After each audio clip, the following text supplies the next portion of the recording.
All right, today's the day. We're officially breaking up with something that has held way too many of us hostage for way too long.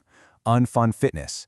We're going to figure out how to move our bodies in a way that actually feels like a celebration, not, a punishment. You know that feeling, right? You're on a treadmill, staring at the clock, and every single second feels like an hour. And you're just thinking to yourself, why am I doing this to myself?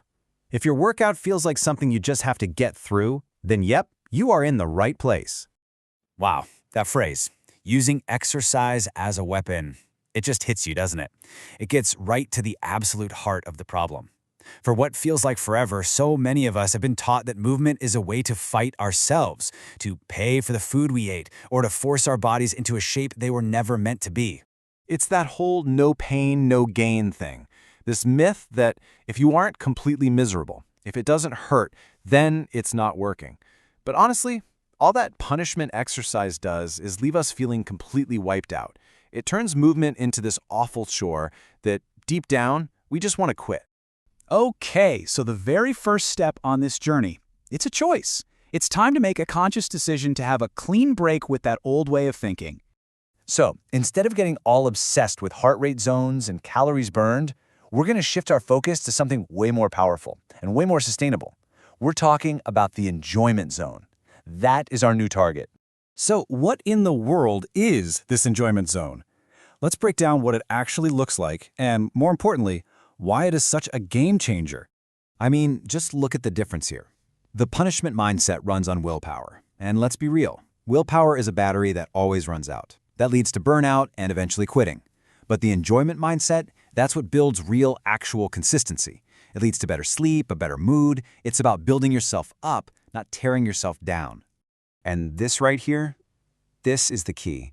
If you actually like what you're doing, you'll keep doing it. It's really that simple. True consistency doesn't come from forcing yourself through misery. It comes from finding genuine pleasure. All right, that all sounds great, right? But how do we actually do it? I'm going to walk you through 3 super simple, practical steps you can start taking, like today, to find that joy. Here are our building blocks. Find your fun, listen to your body, and practice something called functional gratitude. Let's break each one down. Okay, step 1. This one is so liberating. It's about giving yourself permission to just stop doing the things you hate. Seriously. If running feels like a soul-crushing chore, please stop running. If the gym makes you feel awful, don't go. The whole goal here is to find what makes you feel genuinely good and alive. And this doesn't have to be some big, complicated program. It could literally be dancing around your kitchen while you're making dinner. It could be taking the dog for a walk with your favorite podcast on, a gentle swim, playing a game with friends. It's about whatever feels good to you. That's the only rule.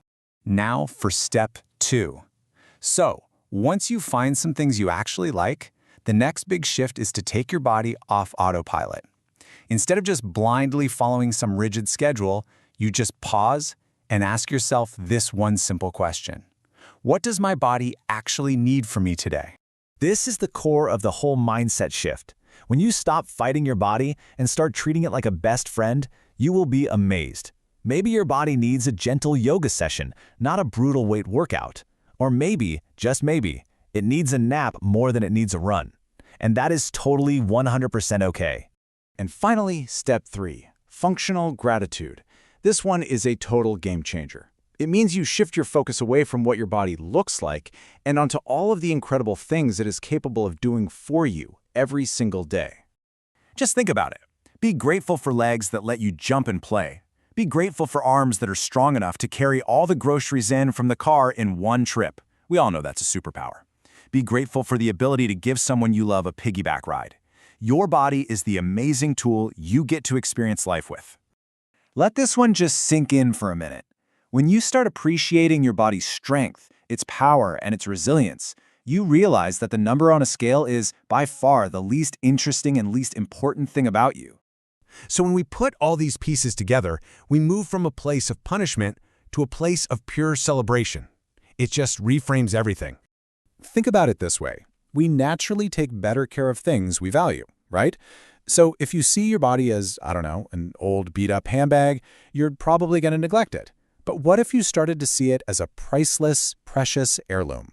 Because that's really what it is. It's the home for your spirit, the only one you'll ever get.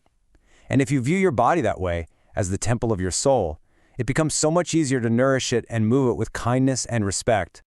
And here's something to remember. We live in a world that literally profits from our self-criticism and body hate.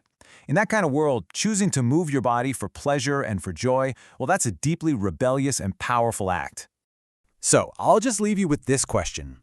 What is one small, rebellious act of joyful movement that you'll choose for yourself today? I really hope this has inspired you to start your own breakup with Unfun Fitness. Thanks for being here.